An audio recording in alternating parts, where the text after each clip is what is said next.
ሰበር ዜና ለአምቦና አካባቢዋ እንደምን አላችሁ የተወደዳችሁና የተከበራችሁ የእግዚአብሔር ቤተሰቦች ከፊታችን መጋቢት 25 እስከ 27 ድረስ ለሶስት ተከታታይ ቀናት በአምቦ ከተማ ሁለገብ ስቴዲየም ልዩ የሆነ መንፈሳዊ ኮንፈረንስ ተዘጋጅቷል። በ2018 ዓመተ ምህረት በኢትዮጵያ በተለያዩ ከተሞች በክራይስት አርሚ ኢንተርናሽናል ቤተክርስቲያን አማካኝነት የሚደረገው የወንጌል ቱር የዛሬዋ ተረኛ አምቦ ሆናለች። አሁን በተጠቀሰው ቀን ማለትም መጋቢት 25፣ 26 እና 27 ከአርብ ጀምሮ እስከ እሁድ ድረስ ለሶስት ተከታታይ ቀናት በአምቦ ከተማ ሁለገብ ስቴዲየም ይህ የወንጌል ቱር በይፋ ይከናወናል።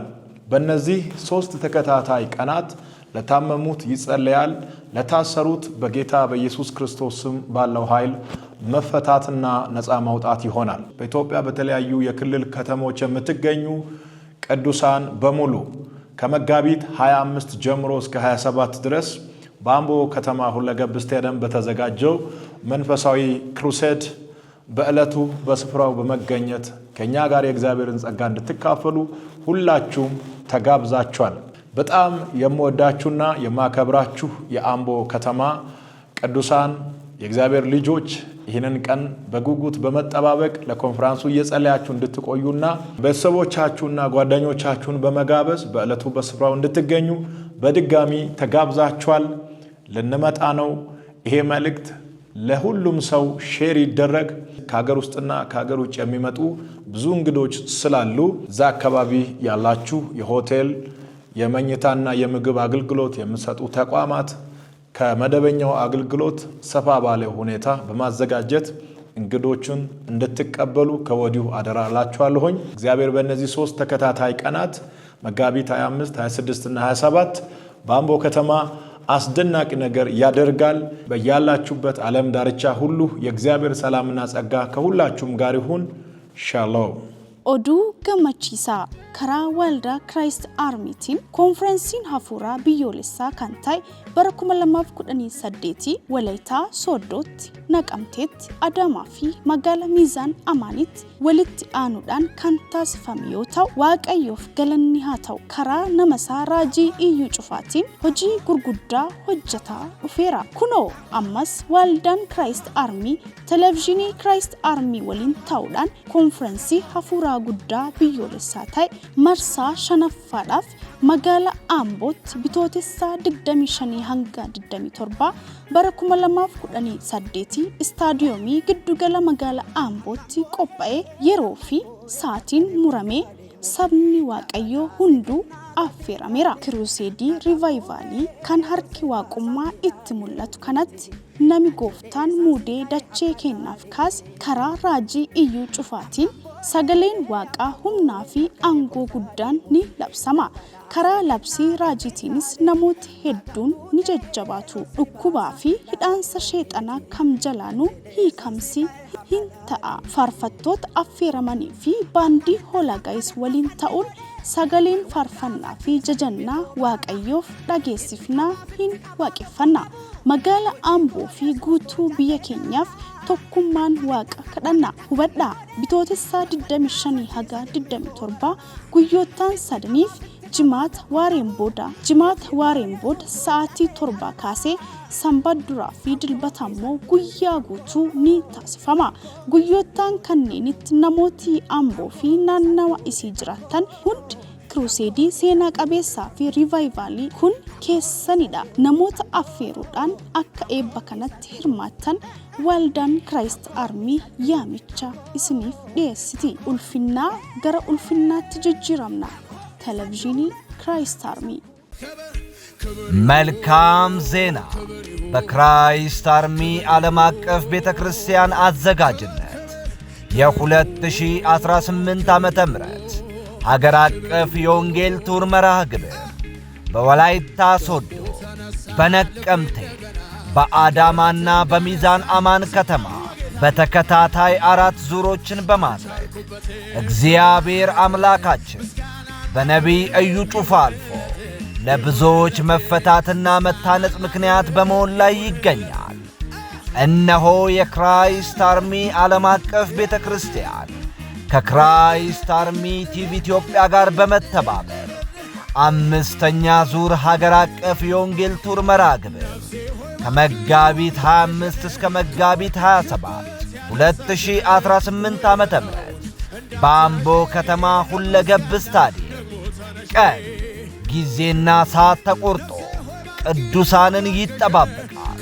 በዚህ የሪቫይቫል የድንቅና የታምራት ክሩሴድ ላይ የእግዚአብሔር መለኮታዊ እጅ በኃይል በሚገለጥበት እግዚአብሔር ለምድራችን ቀብቶ ካስነሳው ከእግዚአብሔር ሰው ነቢይ እዩ ጩፋ ጋር የእግዚአብሔር ቃል በኃይልና በሥልጣን ይታወጃል።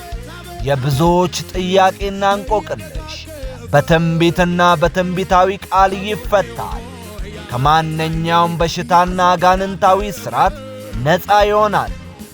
እግዚአብሔር አምላካችን በዝማሬ ከወላጋይስ ባንድና ከተጋባይ ዘማሪዎቻችን ጋር ከፍ ከፍ እናደርጋለን። ለአምቦና ለአገራችን ኢትዮጵያ ከእግዚአብሔር ነቢይ እዩ ጩፋ ጋር በአንድነት ይጸለያል። እግዚአብሔር አምላካችን በእነዚህ 3 የሪቫይቫል የድንቅና የታምራት ቀናት ፈውስ፣ ነፃ መውጣት፣ ድንቅንና ታምራትን በማድረግ በኃይል ይገለጣል። ከመጋቢት 25 እስከ መጋቢት 27 ለ3 ተከታታይ ቀናት ዓርብ ከቀኑ 7 ሰዓት ጀምሮ ቅዳሜና እሁድ ሙሉ ቀን በአምቦ ከተማና በዙሪያ የምትገኙ በሙሉ በዚህ ታሪካዊ የሪቫይቫል የድንቅና የታምራት ክሩሴድ ላይ በአምቦ ከተማ ሁለገብ ስታዲየም በክብር ተጋብዛችኋል። ከክብር ወደ ክብር እንለወጣለን። ክራይስት አርሚ ቲቪ ኢትዮጵያ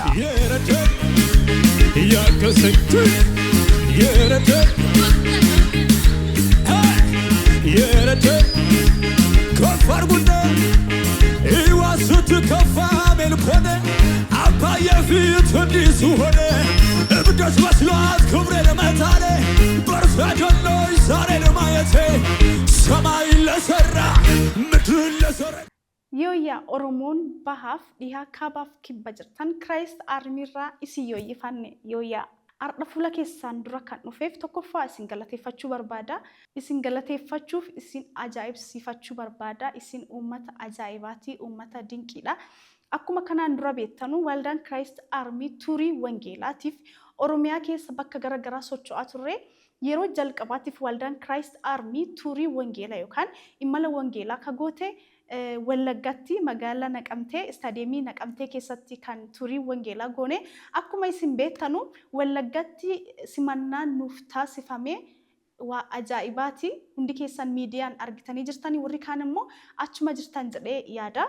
Guddoo kan nama ajaa'ibsiisuu fi nama dinqisiisu ture. Raajiinis guddoo gammadee uummata achi jiru jaalatee bu'ee miila waliin katamaa keessa waki godhaa ture. Sagantaa achi tureen ammoo wangeelli lallabamee jira. Dubbii waaqaa bal'inaan kan lallabamaa ture. Lubbuu haaraa hedduulle gara mootummaa waaqaa nuuf dabalamanii jiranii obboloonni nuuf dhufanii jiranii gooftaan haa galatoomu.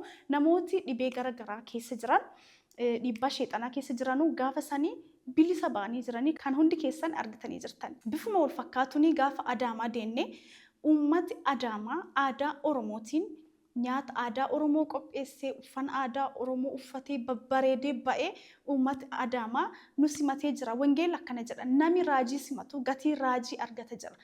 Gatiin keessanii gatii raajiiti. Uummati raajii simattan uummati maqaa waaqaatiin nama simattanu gatiin keessanii gatii nama isin simattaniiti. Kanaaf uummati keenna guddaa ulfaadhaa galatoomaa wayyoomaa horaa bulaasni jenna. Adaamaa irratti aansuudhaan akka Oromiyaatti marsa sadaffaa akka waldaa Christ Armiitti ammoo kruseedii marsi shanaffaa eessa ta'e jettanii yaaddu. Kanaan dura fuula sooshaal miidiyaa keenyaa irratti amboo jechaa turtanii baga gammaddan warri amboo kruseediin yookaan imalli wangeelaa waldaa Christ Armiitiin qophaa'u marsa shanaffaa gara ambootii kan dhufee jiru. Akka Oromiyaatti biyya sadaffaa yookiin marsa sadaffaa akka biyyattii guutuutti ammoo marsa shanaffaaf waldaan Christ Army istaadiyeemii magaalaa Ambootti kruseedii qopheessitee jirti. Kana yoo isinitti himnu gammachuu guddaan nutti dhaga'ama. Guyyaan isaa bitootessa 25 haga 27 jimaata waareen booda sa'aatii 7 kaasee akkasumas sanbata duraa fi dilbata guyyaa guutuu itti fufaa sagantaan kenna. Guyyoottan kanattis akkuma kanaan dura tolfamaa ture raajii iyyuu cufaan sagalee waaqa qabatee dhufaa namoota hedduu fi waaqan kadhataa kenna raajii waaqitti kennina ammoo saba hin jajjabeessa faarfattoonni fi baandiin hola gaayis waliin teene ammoo gooftaa keenya Yesuus Kiristoos faarfannaan hin jajannaa gaafa kana dadinaa bitootessa 25 haga 27 nami ergaan kun simbira gee hundi keessan namoota Amboo fi naannawa isii jiran akka affeertan keessumattuu ammoo lubbuu haaraa qabadhaa gooftaa Yesuus nama hundaaf du'ee nama hundaaf barbaachisa fayyinni amma humni biyya keenya irratti mul'ataa jiru kun nama hundaaf waan barbaachisuuf namoota dhiibbaa sheexanaa jala jiran namoota gooftaa Yesuus Kiristoos hin beekne wangeela hin dhaga'in affeeraa koottaa gooftaan gaafa sanii dinqii hojjeta. Kiruseedii Amboo kana wanni adda isa godhu kitaaba Yesuus guddicha yookiin afaan Amaariffaatiin ganaanaa Yesuus jedhu kan raajii iyyuu cufaatiin barraa'e kiruseedii kana gubbaatti hin dhiyaate jechuudha. Kanaan dura eebbifamee jira waldaa keessattis eebbifamee jira akkasumas Oromiyaa keessa gara Shaashamanneetti waldaa Christ Army Shaashamannee argamtutti eebbifamee jira garuu akka kiruseediitti yeroo jalqabaatiif gara Amboo dhufa namooti kitaaba kana yeroo dheeraaf argachuu barbaadan argatuu hin dandeettani. Kitaabi kun Yesuus guddicha jedha waa'ee Yesuusii dubbataa peejii gara 338 kitaabi kun ka qabu raajii iyyuu cufaatti barreesse isiniin jedhee jira. Guutumaan guututti waa'ee Yesuusiiti kan dubbatu namooti Yesuus jaalatan waa'ee Yesuusii beekuu barbaadan kitaabi kun akka nuti Yesuus lallabnuuf waldaa kiristaanaas ta'e bakka kamittuu Yesuus duwwaan akka lallabamu kitaaba jajjabeessuudha. Kitaaba akka namooti baanii wangeela namatti himan nama jajjabeessu appreciate godhu waan ta'eef kitaabi kuni mana nama hundaa keessa jiraachuu qaba jenneeti kan amannu. Dabalataanis kitaaba kana keessatti peejii 2 haga 3 ka ta'u adeemsa tajaajila raajii iyyuu cufaa waggoottan 24f tolchaa ture. Akkaataan dhufee seenaa isaa gabaabaatti waan diqqoo tokko hin qaba. Kanaafuu kitaabi ku isiniin dabarii isiniin jedha nuti dubbisne warri dubbisne fayyadamuu jirra. Nami hedduun ammoo yaadatti kennaa jira. Miidiyaa irratti argitanii jirtanii afaan Amaariffaatiin namooti hedduun yaadatti kennaa jiranii namooti gurguddoon dhufanii sagantaa eebbaa sanirratti hirmaatanii turanii argataniillee yaada ammoo kennanii jiranii akka malee kitaaba dinqii kitaabi kuni sagantaa Amboo irratti namooti naannoo san jirtanii koottaa kitaaba kanallee fudhadhaa eebba saniillee waliin qoodadhaa isiniin jechuu barbaanna. Sochiin imala wangeelaa kun Oromiyaa keessa kanaan boodallee jabaatee kan itti fufte'a. Mee amma kanarratti aansinee eessa akka dhufnu akka barbaadan yaada keessan komentii jala nu barreessaa hin ilaalla. Warri akka Amboo sagaleen isaanii baay'atee injifatan itti aansuun garas kan imallu kan ta'u. Kanaafuu bitootessa 25 haga 27 istaadiyeemii giddugala Ambootti wal argina.